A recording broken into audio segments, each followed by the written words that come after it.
Welcome aboard. I'm Ted Everingham, and this is Great Lakes Log from WMTV at the Grosse Pointe War Memorial.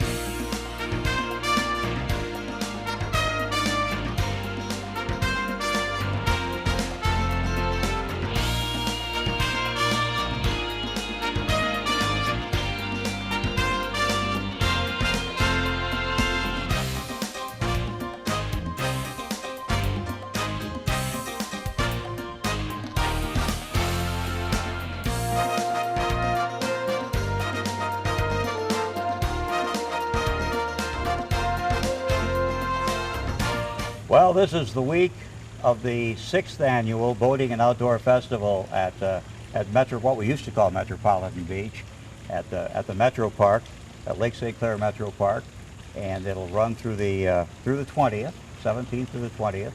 Again, it's the 6th annual. To talk about it a bit and about the boating industry generally this early Indian summer, we have with us Nikki Poland, Executive Director of the Michigan Boating Industries Association, and the show director, the show manager. Which do you prefer? Oh, either one's fine. Okay, you're busy. Oh yeah, it's crazy time for us. And next to you, Andy McLaughlin.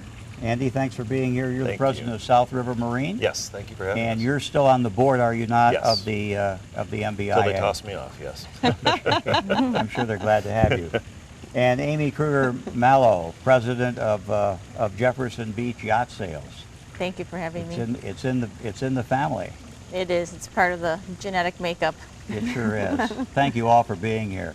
So Nikki, give us the overview of the 6th annual Boating and Outdoor Festival. Oh, we're very excited. The show continues to grow. We really need more slips for all the boats that want to come in, the dealers and the brokers that are bringing the boats in. Really, so you've got a space problem now? We do, which is a nice problem to have, absolutely. Land space is selling nicely as well. The area along the boardwalk is filled.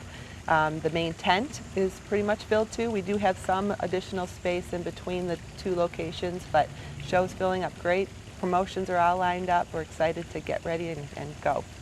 Well, it's the 6th annual. I remember when it started, I would have guessed 3 or 4 years ago. The place was relatively empty compared to what we'll see this week. Yeah, there was a building process that we kind of had to go through along with the recovery, the economic recovery and our industry's recovery. But as the economy gets better, the shows are getting bigger, and we're definitely back to close to where we used to be in the good old days. Are you seeing that, Amy? Are yacht sales up? Definitely. New boat sales, used boat sales, big boat sales. They're definitely up, particularly in the last 3 to 4 years. Things have improved dramatically. Now, people don't bring necessarily the same amount of boats that they used to, like back 12, 15 years ago, but that's largely due to dealers not having the same level of inventory. The model of sales being a little bit different than back in the glory days, I suppose, well, particularly in big boats. I think that's true, yeah. You'd certainly know. What are you bringing to the show? Well, we're bringing, our queen of the show is a Sunseeker 57 Predator, which is a very exciting boat. It's Sunseeker's fastest selling model ever, globally. Ever, yes. We're having a private party for prospects where we're going to christen and debut the boat. We have people from Sunseeker coming in. We'll have cocktails and steel drum and some fun things like that. And then actually we're still working on some of our other lineup. I think we're also going to be bringing a 60 Sunseeker, perhaps a 42 Viking, and a 42 Cruisers. But we're still shuffling a little bit with that. I understand. It's going to be an exciting time this week. Yes. Andy, what about you? You've seen a resurgence in the industry compared to, say, 3 or 4 years ago, Absolutely. Or even last year? Absolutely. Everybody's more upbeat about the industry and about boating. You've got lower fuel prices, shall I say. And I think it's spurred a little bit more activity. People are getting out and using their boats a little bit more. And I think that it's very good for the industry, and it's very good for the state. So things are on an uptick. Absolutely. Good. And I hope it keeps going that way. Mm-hmm. Nikki, you represent the industry, and I think of boat shows as a consumer thing. The three of you all think of it as an industry thing, a way to help the industry, and that's appropriate because one helps the other. But why are these shows important to us consumers? Well, for the consumer, the shows are great because it can save you an incredible amount of time if you're shopping for a boat. We're bringing hundreds of boats, hundreds of exhibitors all together in one location, which is a very nice convenience for somebody who wants to see a lot of boats in at one point. We produce the shows as a service to our members who need the shows to make the sales, and some of them can do up to 50% of their annual sales at the boat shows that we produce. Time out. 50%? At the boat shows, Detroit, spring, and then this Boating and Outdoor Right. Festival, with at the show, but then also the leads that they get Sure. from the time at the show. So it really it works hand in hand, that it's a benefit to the exhibitor. It's also a benefit to the consumer. The people that come to the show are pre-qualified. They bought a ticket, so you know that they are very interested in products, so it's worth your time to talk to them. We do like to bring other people to the event just to have fun, and some of our dealers want to convert them to boaters, so that's important too, to get new people exposed to the boating product. But it's a great opportunity for both to take advantage of all the product under one roof and saving time and money. Andy, what would you add to that? Well, I mean, Nikki really explained it well. The shows are the most important part about the shows is you get everybody in one place. All the dealers are in one place so that the products can be viewed. If someone's looking for a Regal and a Cruisers, they can look at all the products that both companies offer, all in one spot for the price of an admission ticket. So for that purpose, it really works well for the consumers. Amy? Well, also as a consumer, having exposure to all the different types of services you might need together, not just boat dealers, but service providers, insurance carriers, marine products, etc. And I also think what's great for the shows is not just for us to get in touch with our customers and our prospects, but to be in touch with each other. While we are competitors, we're also in many cases partners as well. So it's nice to see all of our colleagues and the other product as well that we don't sell. That's great. No one's ever said that to Yep, me on that's- this show before, that's a great Amy, but point. I Yeah. sense that when Oh, I'm yeah. there that, you're Jefferson Beach Yacht Sales, and there's somebody else down the road that's a competitor, but you're all friends, We're you're all in the friends. industry. Yeah. Well, Yes, it's very absolutely. common that we've all worked with or for each other at one point in our life as well. It's a small industry, really, when you think about it. And all serving the same people. Yeah. So from an exhibitor standpoint, the show's important. Absolutely. It's from the exhibitor side, like I said before, you get to meet, and Amy had pointed out as well, you get to see your customers, and they might have a beer in their hand, and they may not even be buying a boat, but they're thinking boats. They're thinking of that bigger boat. They're thinking of what they need to service on their boat, and they're talking with you or your service people or your canvas guy or whatever. And that's the most important thing too, is the interaction with your customers. And the nice thing about the Boating and Outdoor Festival at the Metro Park, the Lake St. Clair Metro Park, is the boats are in the water where they Yeah, belong. that's awesome. That Yeah. makes the best feeling when you get on board that boat that's floating. It Well, feels they look good. better, Amy. Mhm. That's where they belong. You can also secure build slots. Like for us, where we sell bigger boats, it's not like you're just going to come and buy it off our showroom floor necessarily. They have to be built. They take time. There's a slot process. So it's an opportunity to get in on fall incentives for boats for next year and secure a build for yourself. Kind of get in line. I hadn't thought of that. It's a good point. You've always made the point that this is not just a boat show, it's an outdoor festival. Tell me more about that. Well, and I'll build on what my colleagues just explained. A lot of people come just to have a nice time, be on the water, see the boats in the water, talk to each other. And I have seen many of our exhibitors doing the same thing, just talking to each other as well as the consumer. So it's a great time just to get out and talk about the fun you had the past summer, start planning the summer that's coming up. We've got great food there. There's craft beer new this year. There's entertainment, live music in the Tiki Bar, attractions for the kids. We've got a great feature this year called Mac and the Big Cheese. It's a cooking comedy show that helps people cook in small spaces, whether you're outside or on the boat, but they have a lot of fun while they're doing it, and they laugh. They're hilarious. They're going to be great. So a lot of fun features as well. We got a famous pirate named Jake coming to the show. So a lot of just fun festival type things going on along with the boat show. boat shows used to be a place that, you know, Dad would find a reason to sneak away and go to the boat show and leave Mom at the kids at home. Not the case anymore, Amy?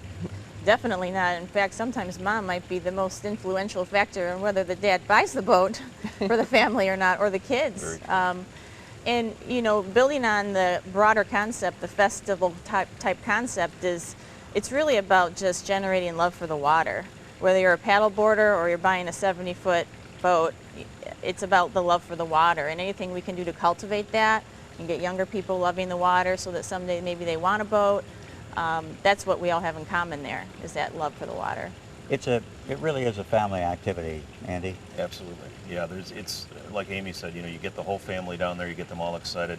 And the key that we've focused on as an industry, getting younger people involved, because we need to build that momentum moving forward to get those younger people to be on the water all the time, as much as possible.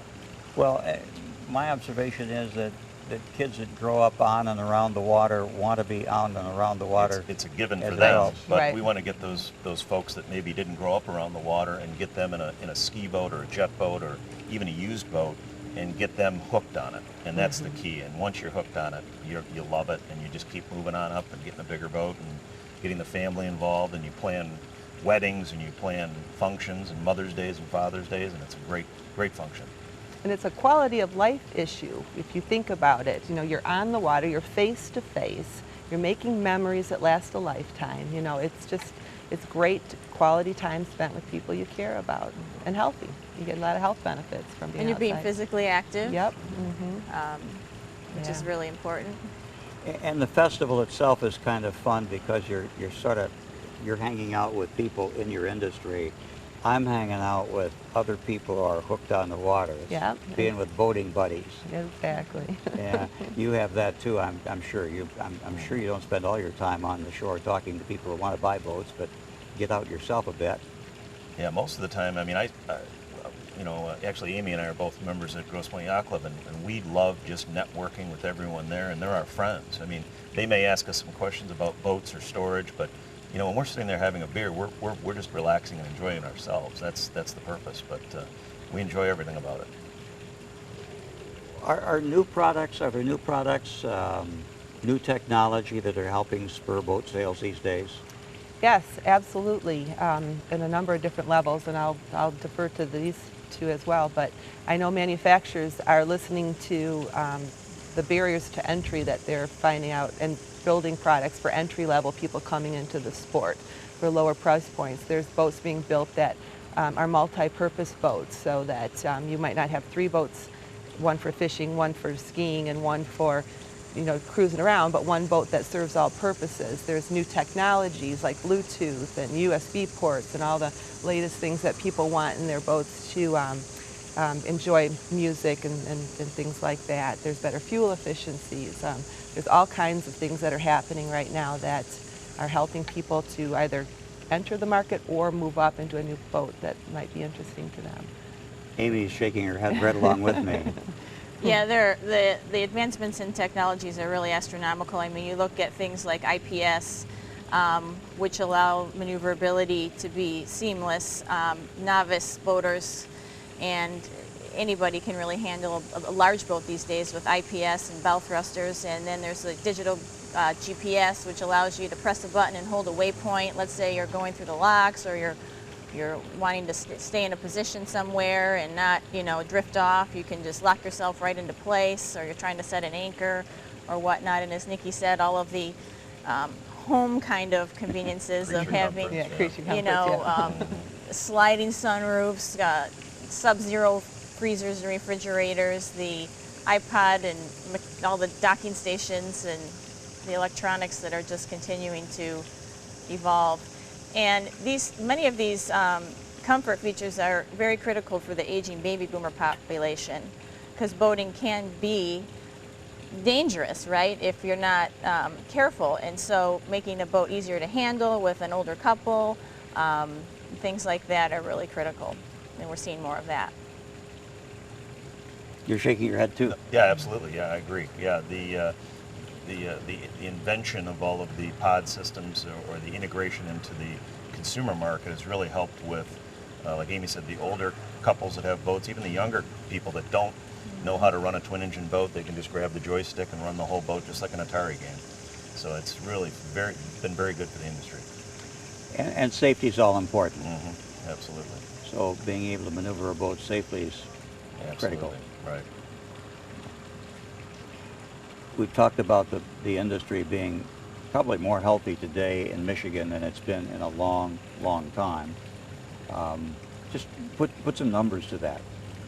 Well, we're in our 5th year of recovery, which is fabulous. And last year, we had an increase of about 13% in new boats, motors, trailers, and accessories, which is a higher percentage than the rest of the country. Michigan is recovering a lot better than a lot of other states are, which is fabulous. Has a lot to do with the auto industry recovery as well, I'm sure. So, as I said, 747 million in new boats, motors, and trailers. That doesn't even take into consideration used boats and all the other added docks and accessories and canvas, and all of that together brings it to about a $7.4 billion economic impact that boating has in Michigan annually, which is fabulous Let's too. not slide past that. That's billion. Right, yes. $7.4 billion industry. Just in Annual economic impact. We're the 3rd largest marine market in the country, Michigan, which is fabulous considering we're a 4-season state. I think that shows the passion that the people in the state have for the water and for boating. I was talking about the East Coast and the West Coast and the Middle Coast.